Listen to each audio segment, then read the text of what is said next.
everybody, it's Christy Morgan, the Blissful Chef. Today I'm going to show you how to use your pressure cooker. If you don't have a pressure cooker yet, it is a must-have, especially now that it's getting cold outside. This is my Fagor, F-A-G-O-R. You can find it on Amazon or even Bed Bath & Beyond, sometimes has it at Ross. And it's a great mid-range, inexpensive, easy to use pressure cooker. It's the one I suggest to everybody to start with. And go ahead and get the bigger one because you can do bulk cooking in this, where you can make a couple of cups of beans or a couple of cups of rice, and then you can use them throughout the week in different dishes. Today we're going to use a new cookbook that just came out from Jill, who's known as the Veggie Queen. It's called The New Fast Food, and it's a book full of pressure cooking recipes. I'm super excited to use this. It's got soups, it's got one-pot meals, it's got bean dishes, vegetable dishes, grain dishes. It has everything. Let's get started. Here's what you're going to need to make this recipe. You'll need 1 tablespoon of fresh rosemary, 1 onion diced, 1 red bell pepper cut into large chunks, 1 Italian eggplant cut into chunks, and about 1 teaspoon of lemon zest. So to get started, we're going to heat up our pressure cooker with either the oil or the broth. I'm going to use a little bit of broth to saute my vegetables. So you heat that up first, and then you add your veggies. We're going to start with the onion.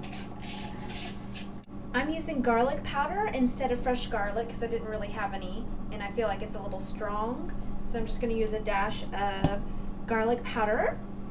And it calls for fennel seeds, but I only had anise, and those are very similar. So I'm going to use that. We're going to add about 2 cups of red pepper. It calls for red pepper flakes, but I don't really have those either. And I'm kind of a wimp. I don't really like spicy food so much. So we'll forget about that. Add a tablespoon of fresh rosemary. It smells so good. We have 1/4 cup of dry white rind. I have 1 cup of white beans that have been soaking. We're going to add those. Now we're going to lock the pressure cooker in place. There's lines here and they match up.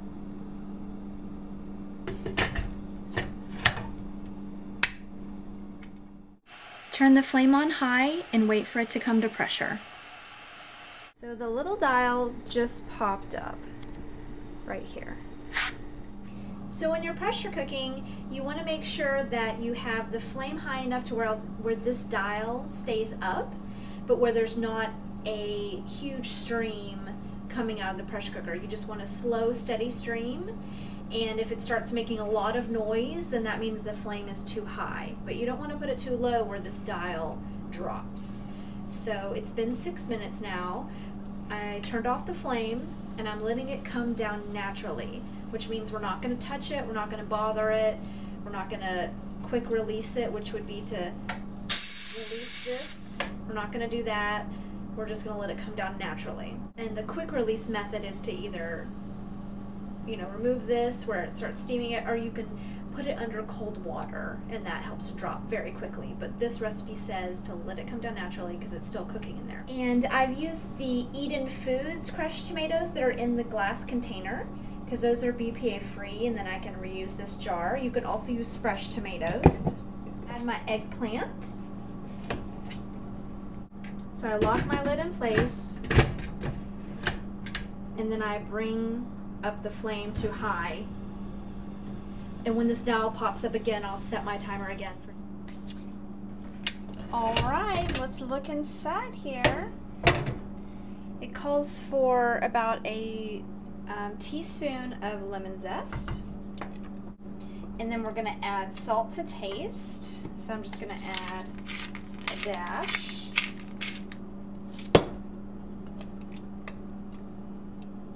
It's quite liquidy, as you can see. It's still quite liquidy. So I let it simmer for about 10 more minutes and it's thickened up even more. I'm serving mine with some quinoa.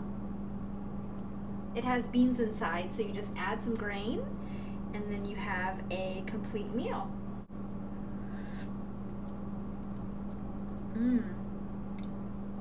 It's really good. I can taste the anise, or the fennel. It's really nice.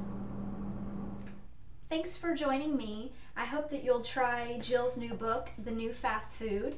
It has amazing recipes in it, and everybody that I know that I've turned on to a pressure cooker adores it. So check it out. Grab one today. They save a lot of energy and electricity, and they cook things very quickly. You can get beans done in 10 minutes after soaking, and I highly recommend it, and I highly recommend this book, The New Fast Food. Find me on Facebook and Twitter, and check out theblissfulchef.com for more recipes.